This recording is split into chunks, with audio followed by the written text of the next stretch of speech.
Hi friends, mass మహారాజా హీరోగా, శ్రీలీల హీరోయిన్గా Rajendra Prasad, VTV Ganesh, Naresh, Naveen చంద్ర ప్రధాన పాత్రలు పోషించిన మాస్ జాతర సినిమా ఈరోజు రిలీజ్ అయింది.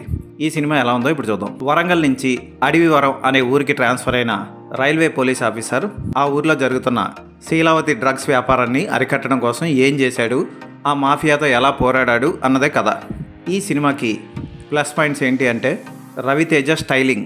రవితేజకి చేసిన డ్రెస్ డిజైనింగ్ చాలా బాగుంది. కానీ సాంగ్స్లో అతను వేసుకున్న కొన్ని డ్రెస్సులు చూస్తే దబిడి దిబిడి దబిడి దిబిడి చెమటలతో దంచు బాల, ఆ పాటలో బాలకృష్ణకి కదా ఇలాంటి కాస్ట్యూమ్స్ వేయాలి అన్న ఫీలింగ్ కలుగుతుంది మనకి.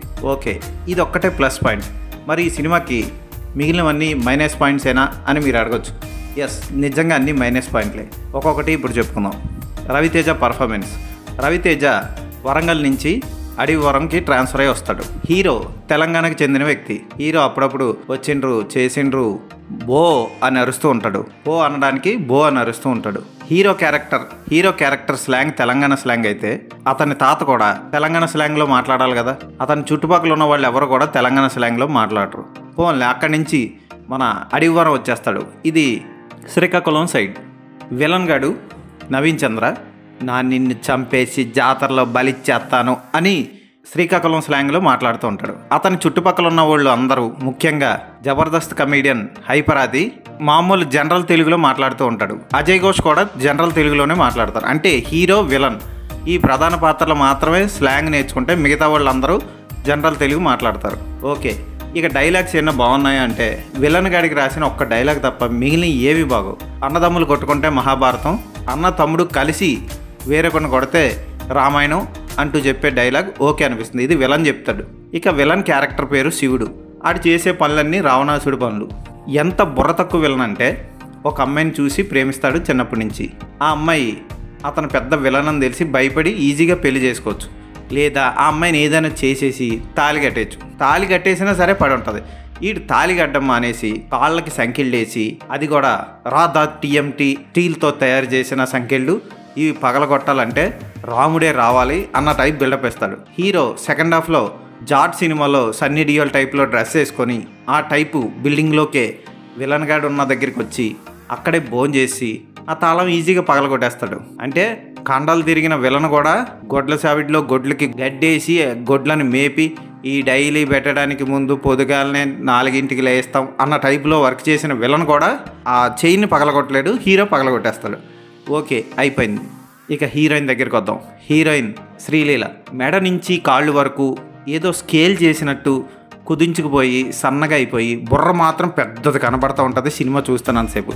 ఆవిడికి పాటల్లో ఏదో అటు ఇటు కొంచెం డ్యాన్స్ వేసిన తప్ప నటించడానికి స్కోపు లేదు, ఓ మంచి డైలాగ్ లేదు, ఒక ఎమోషనల్ సీను లేదు. హీరో సిగరెట్లు కాలుస్తుంటే క్యాన్సర్ వస్తుందని చెప్పకుండా ఈవిడే వెళ్ళి అగ్గిపుల్ల వెలిగించి బాగా కాల్చి డియర్ అని ఒక సాంగ్ కూడా వేసుకుంటుంది.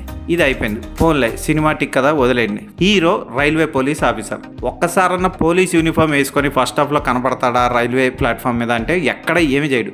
ఎప్పుడు రైల్వేలో టీలు అమ్ముకునే వాళ్ళు, వాటర్ బాటిల్ అమ్ముకునే వాళ్ళు, పాన్ షాప్ పెట్టుకునే వాళ్ళు పని చేసుకుంటున్నట్టు కనపడతారు. కానీ హీరో మాత్రం ఎప్పుడు బల్లల మీద కూర్చొని విలన్ గాడు మనుషులు ఎప్పుడు నా జోన్కి వస్తారా అని వేసేద్దామా అన్నట్టు వెయిట్ చేస్తూ ఉంటాడు. ఆ రైల్వే స్టేషన్ కూడా చాలా వెరైటీగా ఉంటుంది, చాలా నీట్గా అందంగా డిజైన్ చేశారు. ఆర్ట్ డైరెక్టర్ని అభినందించాలి. అది ఎక్కడ మన ఇండియాలో ఉన్న రైల్వే స్టేషన్లో అనిపించదు, అంటే అంత అన్యాచురల్గా ఉంది. ఇక సాంగ్స్లో మాత్రం 2 సెట్లు చాలా బాగా వేశాడు. లాస్ట్లో సూపర్ సాంగ్, ఇది సూపర్ హిట్ సాంగ్ అని ఒక పాట ఉంటుంది. అంటే ఇది నిజంగా నేను సూపర్గా ఉందని చెప్పట్లా, ఆ పాటలో లిరిక్స్ అలా ఉంటాయి. ఎందుకంటే ఈ సినిమాలో పాటలు విన్న తర్వాత ఈ సినిమాలో ఈ పాట సూపర్ అని ఒక్కడ కూడా అండవు అని తెలిసే ఆ లిరిక్స్ అలా రాసి ఆ పాటను వాళ్ళే అలా కంపోజ్ చేసి పాటను రిలీజ్ చేసుకున్నారు. మళ్ళీ క్లైమాక్స్లో మ్యూజిక్ డైరెక్టర్, డ్యాన్స్ మాస్టర్ వచ్చి ఇది సూపర్ సాంగ్ అని ఆ వాళ్ళే చెప్పుకుంటూ ఉంటారు. కానీ ప్రేక్షకులు ఏంటిది సాంగా అన్న ఫీలింగ్తో చూస్తూ ఉంటారు. ఆ సాంగ్లో సెట్టింగ్స్ బాగుంటాయి. అలాగే నీ అమ్మని, నీ అక్కని, నీ ఆలిని, ఆ సాంగ్ అక్కడక్కడ బాగుంటుంది. దానిలో రవితేజ వేసుకున్న డ్రెస్ సూపర్గా ఉంటుంది. అక్కడ కూడా సెట్టింగ్ బాగుంటాయి. ఆర్ట్ డైరెక్టర్ చాలా బాగా వేశాడు. ఇక ఎడిటింగ్ అసలు ఎంత వీక్గా ఉందంటే కోర్స్ పాపం ఎడిటర్ని మనం ఏం అనలేం, ఎందుకంటే డైరెక్టర్ తీసిన సీన్లే అలా ఉన్నాయి. ఫస్ట్ హాఫ్ నుంచి ఇంటర్వెల్ వరకు ఎంత వీక్గా ఉంటుందంటే సినిమా, స్క్రీన్ ప్లే అలా రాసుకున్నారు. షార్ట్ డివిజన్ సరిగ్గా లేదు, ఎక్కడ మంచి ట్విస్ట్ వదలాలో తెలియలేదు, ఏ పాత్రని ఎంతవరకు ఎలా ప్రజెంట్ చేయాలో కూడా తెలియలేదు. రాజేంద్ర ప్రసాద్ని తాత క్యారెక్టర్లో చాలా అద్భుతంగా ఎమోషనల్గా చూపించవచ్చు, కానీ అలా చూపించకుండా క్లైమాక్స్లో ఓ చిన్న ఫైట్ ఇచ్చి అతనికి లోకేష్ కనకరాజు టైప్లో వెనక ఓల్డ్ సినిమా సాంగ్స్ టచ్ ఇచ్చి పర్వాలేదు అనిపించేలా చూపించారు. కానీ ఫస్ట్ హాఫ్ అంతా పాత్ర చాలా వీక్గా ఉంటుంది. ముఖ్యంగా రైటింగ్ డిపార్ట్మెంట్ ఒక్క డైలాగ్ కూడా కామెడీగా ఉండదు, నవ్వు తెప్పించదు. తాతని మనవడు తిడుతూ ఉంటాడు, ఏదో మంచి పోలీస్ ఆఫీసర్ అన్న బిల్డప్ ఇచ్చి ఇంట్లో తాతను భయంకరంగా తిడుతూ ఉంటాడు. ఈ తాత ప్రవర్తన కూడా కొంచెం చండాలంగానే ఉంటుంది. మనవడు వయసు దాటిపోతున్నా ఎక్కడ దూరం అవుతాడని పెళ్లి సంబంధాలు అతనే చెడగొట్టడం, ఇది ఒక పెద్ద విడ్డూరంగా ఇదేదో కొత్త వెరైటీగా చూపించాలనుకున్నాడు దర్శకుడు. అది ఫెయిల్ అయింది. రాజేంద్ర ప్రసాద్ పాత్ర కానీ ఆయనకి చేసిన స్టైలింగ్ కానీ బాగోలేదు. నరేష్ పాత్ర కూడా చాలా సిల్లీగా ఇలాంటి పాత్రలు ఎందుకు చేస్తున్నాడా అన్న ఫీలింగ్ కలిగించేలా ఉంటుంది. ఇక క్లైమాక్స్లో పుష్పలో శాడిస్ట్ రేపిస్ట్ క్యారెక్టర్ వేసిన వ్యక్తే మళ్ళీ ఇందులో శాడిస్ట్ క్యారెక్టర్ వేశాడు. ఆ వ్యక్తి కూడా పెద్దగా ఇంప్రెస్ చేయడు. ఆ సినిమానే మనకి గుర్తుకు తెస్తాడు.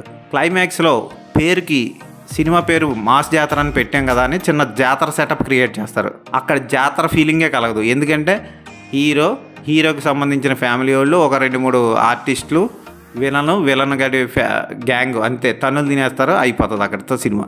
ఇక భీమ్స్ సెసిరోలియా గురించి చెప్పుకోవాలంటే ఆ సాంగ్స్ ఎంత గొప్పగా ఉన్నాయంటే 1-2 పాటలు, అది కూడా చూస్తానంతసేపు ఓకే పర్వాలేదులే, సినిమా ఇంత ఘోరంగా ఉన్నప్పుడు వాటిలో ఇది కొంచెం బెటర్ అన్నట్టు 2 పాటలు అనిపిస్తాయి. అవి సూపర్గా ఉన్నాయని నేను చెప్పను, ఆ ఉన్న చెత్తలో రిలీఫ్గా అంతే. అది అయిపోయిన తర్వాత అతను ఇచ్చిన బ్యాక్గ్రౌండ్ స్కోర్ ఎంత గొప్పగా ఉంటుందంటే హీరో విలన్ని ఒంగోబెట్టి అతని మీదకి ఎక్కి గాల్లో తారాజువలకు వేసి విలన్ ఎదురుగా పరిగెట్టి వస్తుంటే చూస్తూ ఉంటాడు. బ్యాక్గ్రౌండ్ స్కోర్ ఎలా ఇచ్చాడంటే మనం బ్రష్ చేసుకున్న తర్వాత నోట్లో నీళ్ళు వేసుకొని పుక్కలిస్తే వచ్చే సౌండ్ని చాలా అద్భుతంగా రికార్డింగ్ కింద వాడుకున్నాడు భీమ్స్ సెసిరోలియా.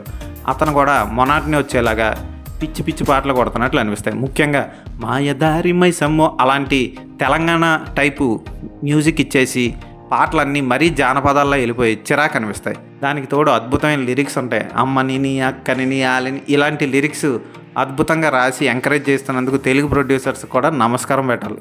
ఇక ఫైట్స్ గురించి మీరు చెప్పుకోనక్కర్లేదు. ఒక్కడ సినిమాలో మహేష్ బాబుని భూమికని ప్రకాష్ రాజ్ మనుషులు చుట్టుముట్టేసినప్పుడు అయిపోతాడు ఇంకే అన్న ఫీలింగ్ కలిగిస్తాడు గుణశేఖర్.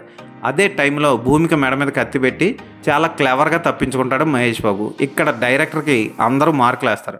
అలాంటి సిచ్యువేషనే ఇంటర్వెల్ బ్లాక్లో వస్తుంది. అక్కడ మన రవితేజ్ ఏం చేస్తాడు, తెలివి ఉపయోగించకుండా పక్కన 2-3 కర్రలు ఉంటాయి, ఆ దుడ్డు కర్రలతో అవతలని బాధేసి అక్కడి నుంచి తప్పించేసి అస్సలు లాజిక్లెస్గా తీశారు. ఆ ఫైట్స్ కూడా ఏమంత గొప్పగా ఉండవు. రవితేజ పాత సినిమాల్లో ఫైట్సే రిపీట్ కొట్టినట్టు అనిపిస్తాయి.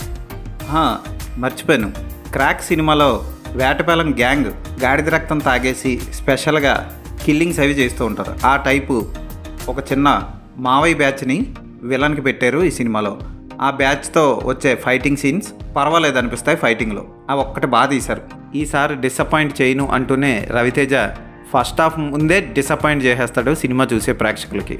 సినిమాని చాలా రిచ్గా తీసినట్లు ఎక్కడా కనబడదు. మహా అయితే ఆ రైల్వే స్టేషన్ సెట్లోని, ఒక జాతర సెట్లోను, ఒక ఇంటి 2-3 ఇల్లు సెట్లోనూ తీశారంతే.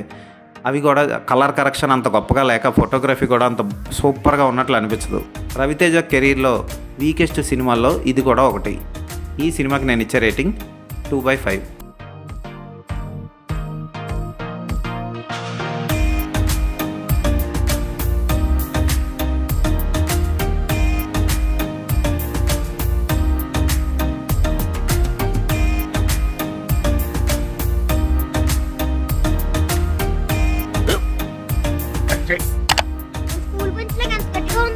కొట్రా, కొట్టు పర్లేదు, కొట్టు.